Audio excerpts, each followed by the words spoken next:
Welcome to another episode of Sideman. Today we're visiting with Josh Leo, producer, former record company executive, songwriter, and one-time sideman. How are you, Josh? Dave, I'm excellent. How are you doing? Good to see you. Good to be here. We're going to start, if you can tell us, like the early days, the beginning of the career in the Southern California country rock scene, how you got involved and where all that led to. I think at the very beginning, I got lucky. I was just trying to find a gig out in L.A. like so many other musicians at that time. And I think the easiest way to find a gig was to try to be a sideman. There were a lot of people that were looking for bands, put together bands. And I had heard that J.D. Souther was looking for a touring band. He just finished the album with You're Only Lonely. It was a big hit at the time. And so I went into SIR to audition. Now, this will go against everything I'm going to tell you because I was not prepared at all, which is not what you want to do. You want to be prepared when you go in there. You want to get the record, the CD, whatever, learn the songs as close to the parts as possible, which is not what I did at all. And about 3 songs into him figuring out that I had not listened to the record very much, he said, let's take a break. When we come back, we'll just jam. And so when he came back, we did, he said, do you know that song, Train I Ride, the one that Elvis did? Mystery Train. Mystery Train, yes. Mystery Train.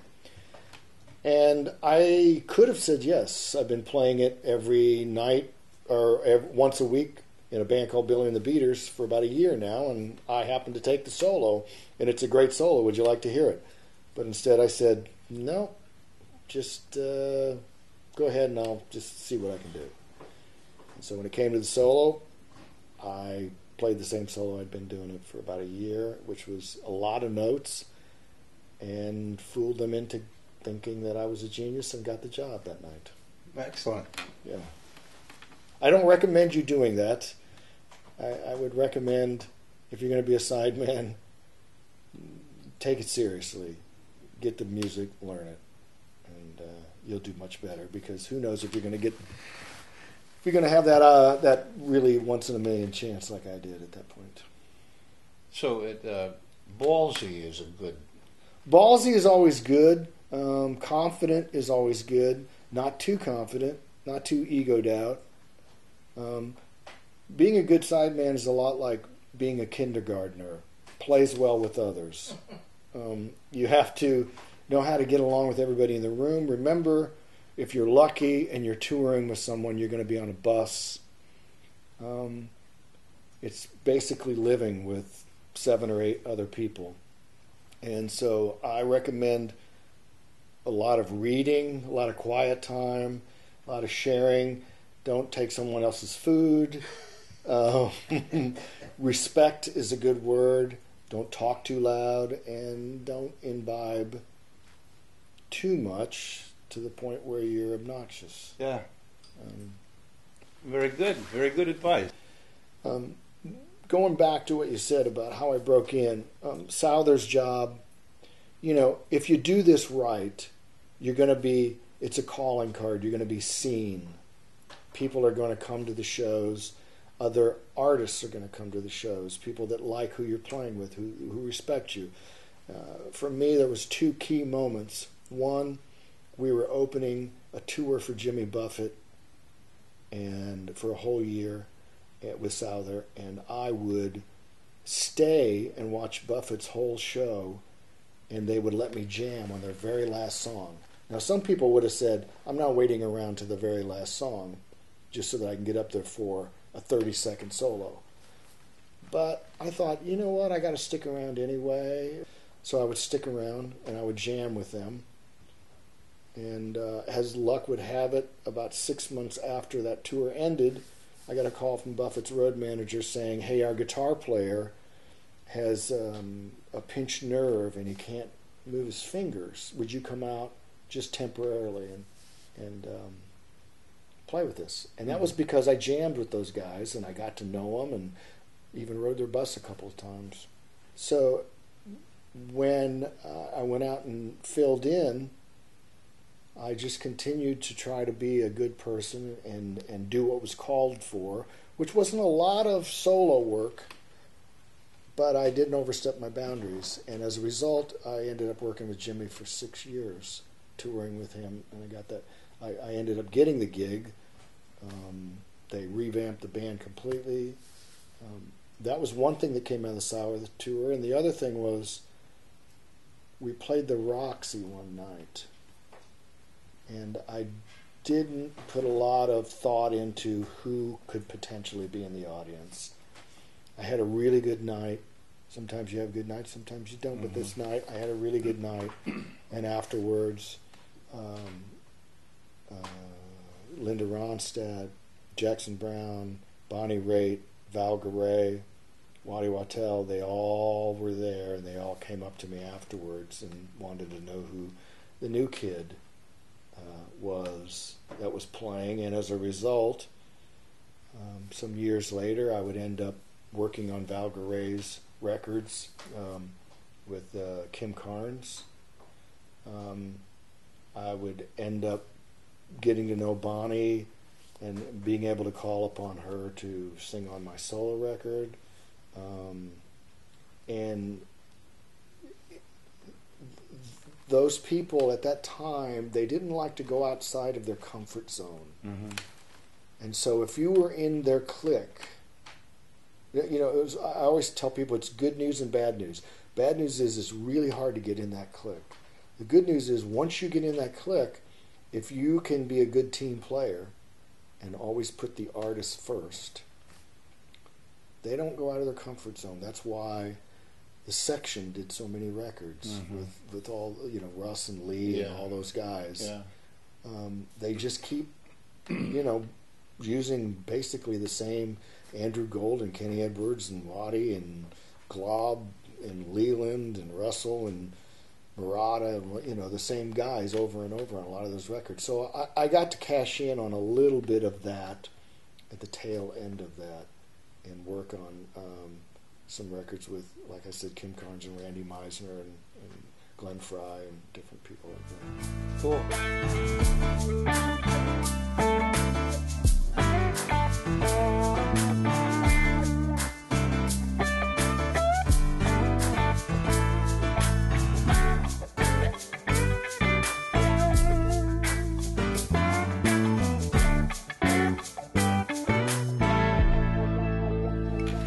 Josh, there you are in LA. Your rolling Sideman career is doing great. And then there was a transition period kind of into production. Was that, were you consciously pursuing a career as a producer? Was that a goal, or was it just kind of fate and luck that stepped in? It was accidental. I was playing on Glenn Frey's second record. He was nice enough to ask if any of the Sidemen had any songs he was interested in co-writing with.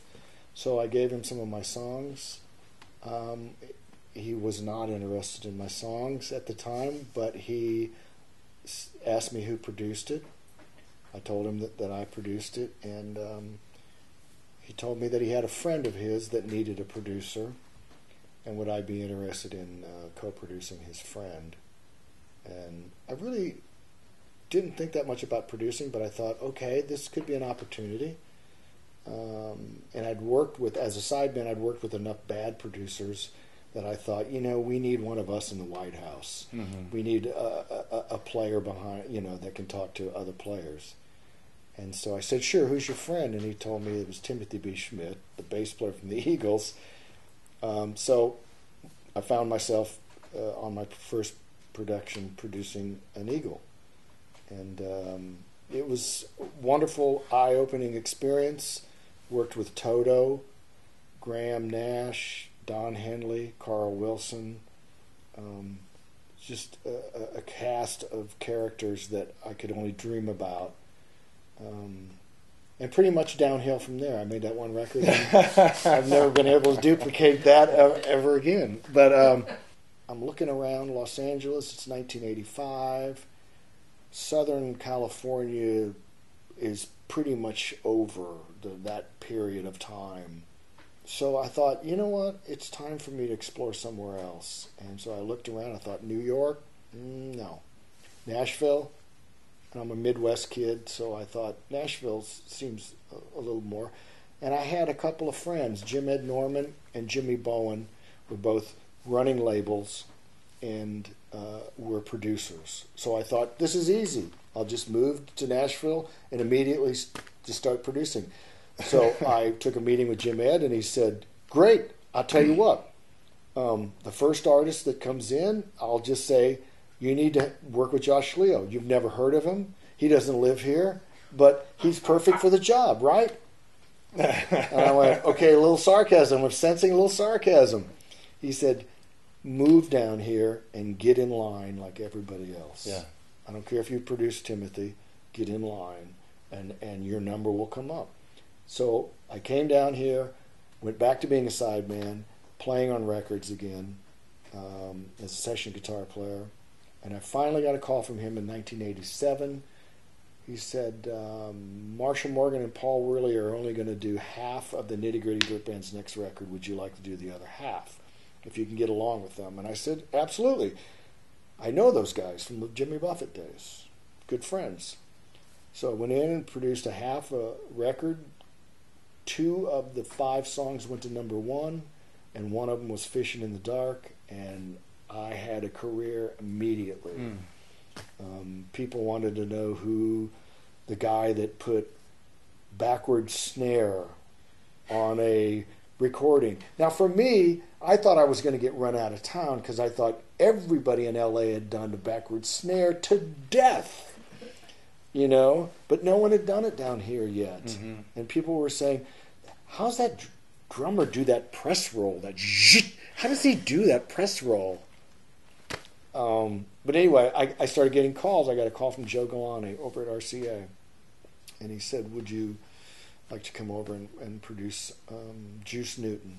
Was the first thing I think I did for Joe Galante. It didn't really work, but the next thing was Alabama that I did for him. And I was surprised that he gave me something that big. And then my career was a runaway train. I couldn't stop it. I mean, it was just like one artist after another, one record after another. Fantastic. Really great. Luck. A lot of luck. A lot of getting along. You have to believe that you're just this far away from the next opening. Because you are. You're that far away from the next opening and the next gig.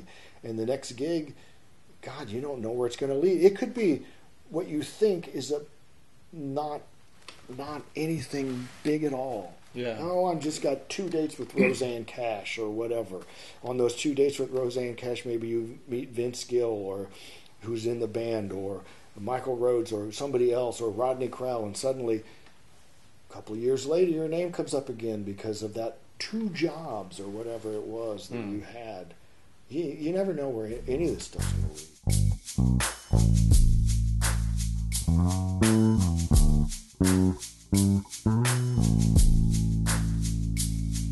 So, you made the move to Nashville with a great calling card.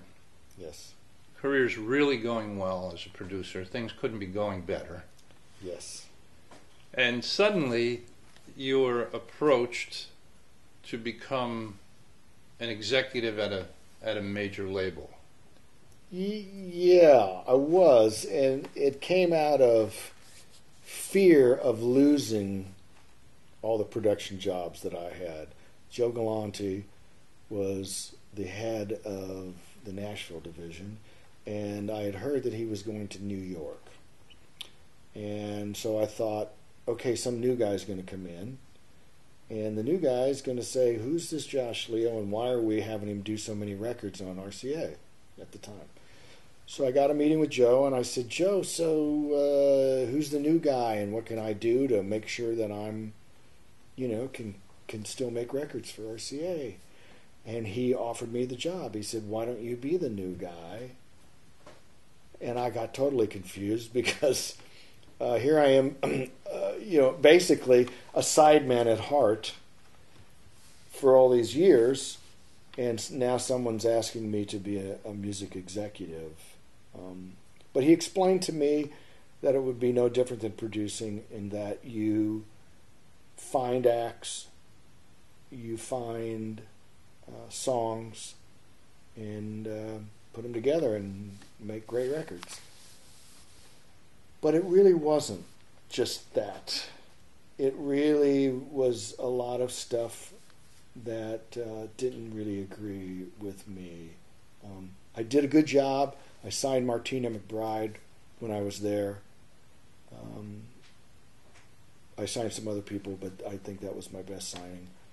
I did not let Eddie Arnold go. I was asked to drop Eddie Arnold, and I thought, I don't want to be the guy that's known for dropping Eddie Arnold. I'm not going to do that. Probably got me fired, ultimately, when you say no to someone. But I stood my ground, and Eddie Arnold and I became good friends until he passed away. And I'm glad to say he stayed on the label the whole time. Because I stood up and said no. No one else was ever approached again to drop him from the label. It's quite honorable. So there's a couple of good things that came out of it, and I learned a lot about the music business. I learned some things I didn't want to know, but I learned, more importantly, things about myself. So that's pretty much what happened there. Yeah, man.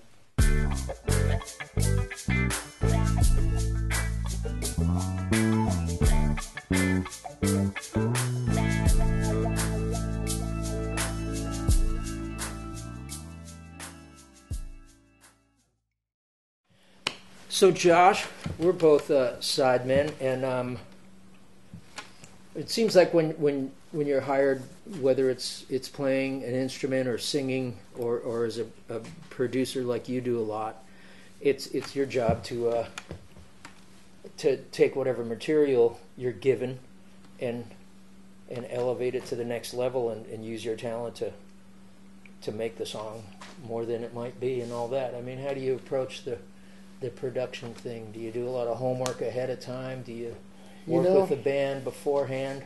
Or I've changed through the years, I have to be honest. I mean, when I first started doing it, being a sideman musician, session player that kind of crawled out of the water onto the land, became a producer, I always felt like I could speak the language and I could talk to the guys, and it made the guys feel more comfortable that someone's actually, that's been there, is helping guide them.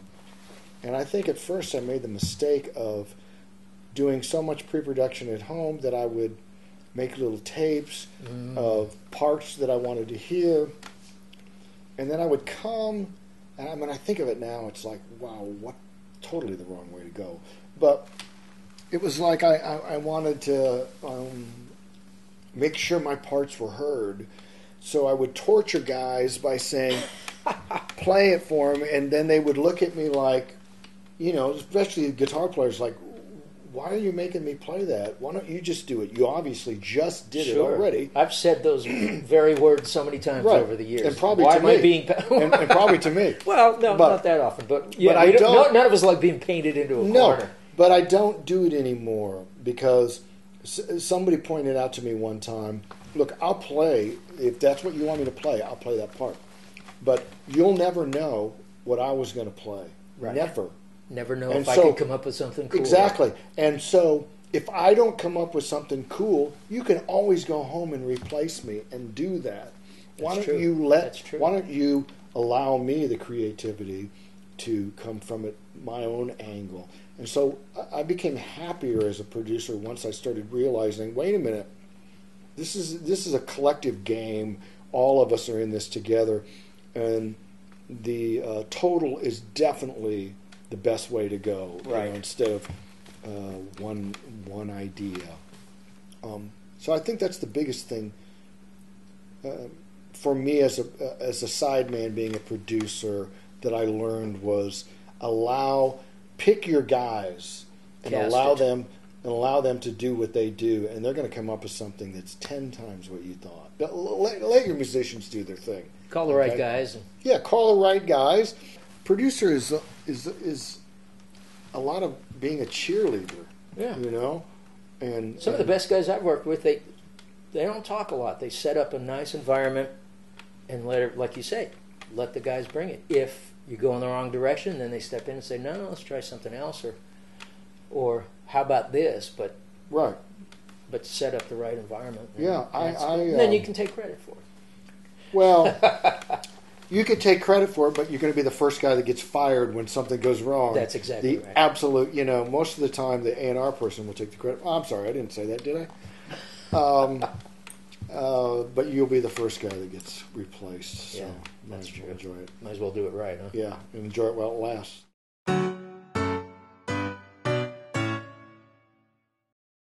Josh, looking at all your credits, the songwriting part of your career is a constant thread from the very beginning, even up till today.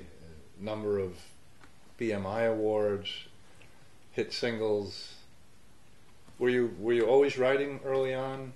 Yeah, I started from the very first band in 1975. The first record that I made in '75, I wrote probably 4 or 5 of the songs on the record. I've always liked writing, and I feel like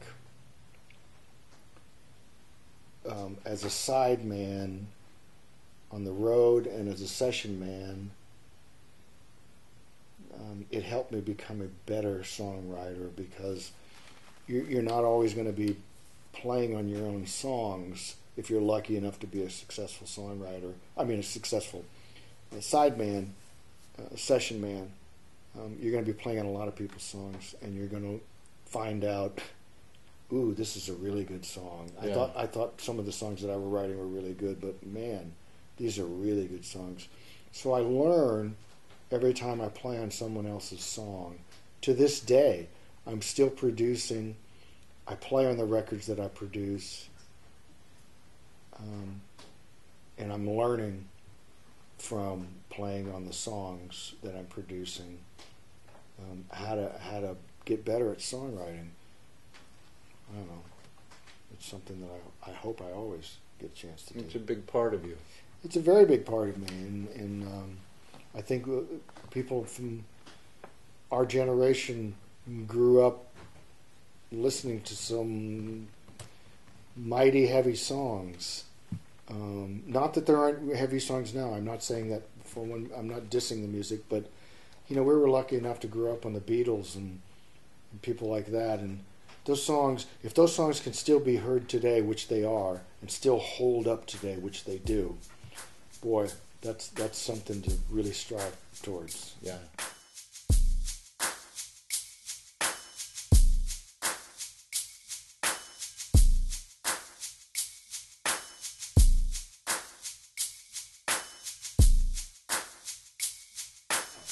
Thanks for having us, Josh. Guys, I feel so good about doing this that I think what I need to do is reward you with some good Italian food. The only reason we came, we're not using any of this footage. Right, okay. But, prepared by our good paisan friend Nick Pellegrino. A little shout out to our chef, Manja. Here's to you, Nashville. I don't know if you could say that on Say anything you want. We're going to get him to advertise, so this is a good plug. Well, my son washed dishes there a couple nights ago, and as a nice gesture, Oh, something nice. Wet his beak. Wet his beak. He brought some food home for us, so I'm going to share it with you. I got a nice bottle of wine. Yeah, there you go. Bingo. Thanks. Let's see.